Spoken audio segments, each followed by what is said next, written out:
Hey guys, তোমরা সবাই কেমন আছো? আশা করে সবাই ভালো আছো। তো গাইস, আজকে যাব আমি আমার মামার বাড়ি। তো ওখানে কিন্তু আজকে শিবরাত্রি মেলা আছে। তোমরা ভিডিওটি লাস্ট অবধি দেখতে থাকো। তোমাদেরকে আমি ওই শিবরাত্রি মেলার সব কিছুই দেখাবো, মন্দিরটাও কিরকম কি দেখাবো, আর কোথায় ওই জায়গাটা সব কিছুই বলে দেবো। ভিডিওটি তোমরা শুধু লাস্ট অবধি দেখতে। তাইলে কিন্তু আমরা এখন পৌঁছে গেছি মন্দিরের গেটের সামনে। এটাই হচ্ছে রামেশ্বরের মন্দিরের মেন গেট। আর এই যে দেখতে পাচ্ছ বাঁশ খুঁটাগুলা যেখানে মারা হচ্ছে, এটা হচ্ছে আমাদের এই রামেশ্বর মন্দিরের পেন্ডেল। এখানে হচ্ছে অর্কেস্ট্রার হাঙ্গামা সব কিছুই হবে এখানে। সেই লেভেলের মেয়ে ছেনাগুলো আসে, ড্যান্স করে দেখলে মাথা খারাপ হয়ে যাবে। আর দেখতেই পাচ্ছ এটাই হচ্ছে আমাদের ভাইরাল রামেশ্বর মন্দির। এখানে কিন্তু প্রচুর দূর থেকে মানুষ ঘুরে আর দেখতে আসে। এই যে দেখতেই পাচ্ছ প্রচুর ছানা, মেয়ে ছানা সবাই আছে, কিন্তু প্রচুর মেয়ে ছানা। আর এখানে প্রচুর বড় জঙ্গল আছে, এই যে বাথরুম সব কিছুই এখানে আছে কিন্তু, ঠিক আছে। আর এটাই হচ্ছে আমাদের ভাইরাল রামেশ্বর মন্দির। এখানে ধারে পাশে এখান থেকে তোমাদের তপবন যেতে 20 মিনিট সময় লাগে। তপবনও বেশি দূরে নয়, পাশাপাশি। আর এটাই হচ্ছে জঙ্গল। ওই যে দেখো এইদিকে কিন্তু ধানের চাষ, সব কিছুই চাষ হয়। ওইদিকে ধান গম টম সব কিছুই হয়। এই যে দেখতে পাচ্ছ প্রচুর বড় পাথর, আর প্রচুর বড় মেয়ে ছানাগুলো আসছে, বৌদি সব কিছু সবাই দেখতে আসছে এখানে।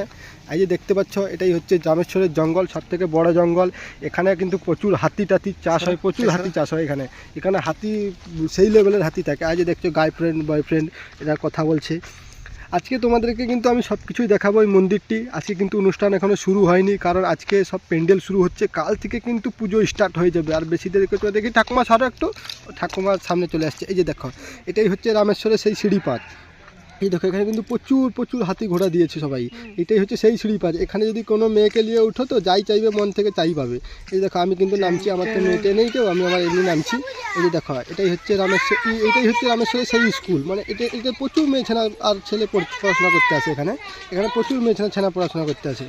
আর বেশি দেরি করতে চাই না, এখন তোমাদেরকে আমি মেলা দেখাবো, আর বেশি কথা বলতে চাই না। দেখো তোমরা মেলা। ওনারা সবসময় সচেষ্ট আছেন। সুতরাং আজকে আমাদের মেলার যিনি সম্পাদক মশাই যেটা বলে গেছেন, আজকে হাজার ভক্তবৃন্দ আজকে এখানে যাদের সমাগম হয়েছে, আপনারা সবাই কামনা করবেন যে আমাদের মাথার উপর যিনি আছেন, আমাদের শান্তির বার্তা যিনি সবসময় আমাদের জঙ্গলমহলে দিয়ে যান।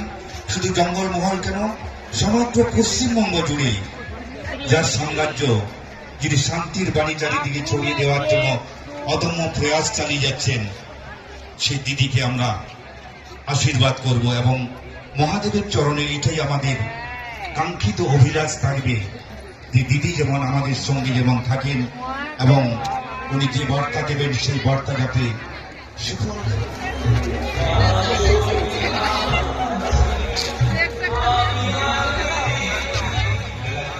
আয়োজন।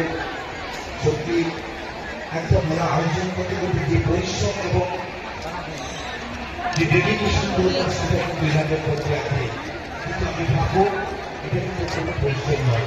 কারণ আমাদের বাবা আছেন, উনি আমাদের রক্ষাকর্তা, উনি আমাদের এনার্জি, উনি আমাদের সমস্ত কিছু আমাদের এই সমস্ত পরিশ্রম, সেই পরিশ্রমের মূল্যটা উনি আমাদের জোগান দিয়ে দেবেন। এবং সুস্থ একটা পরিবেশ কিভাবে তৈরি করা যায় সেটা শুধু মেলা কমিটি এদের দ্বারা হবে না।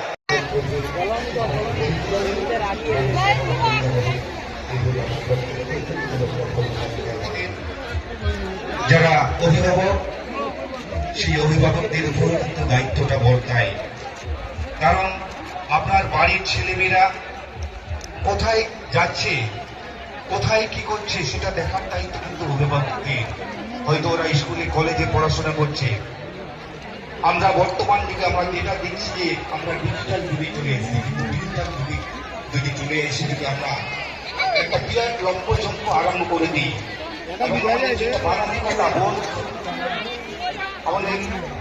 মানবিকতা বোধ হারিয়ে যায়, তাহলে মানুষ শুধু যন্ত্র পরিণত হয়ে যায় এবং মানব সম্পর্কে আমরা কোনো কার্য করতে পারি।